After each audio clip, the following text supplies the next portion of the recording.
పెద్దసేపు అనుకుంటే గోళీలు వేసుకో ఆయన్ని.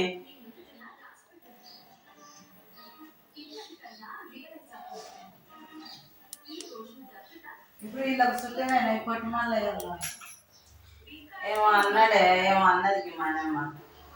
అది అన్న కొడుకో ఏమో అన్నది. అన్న కొడుకు అట పుట్టి మళ్ళీ అన్న కొడుకు.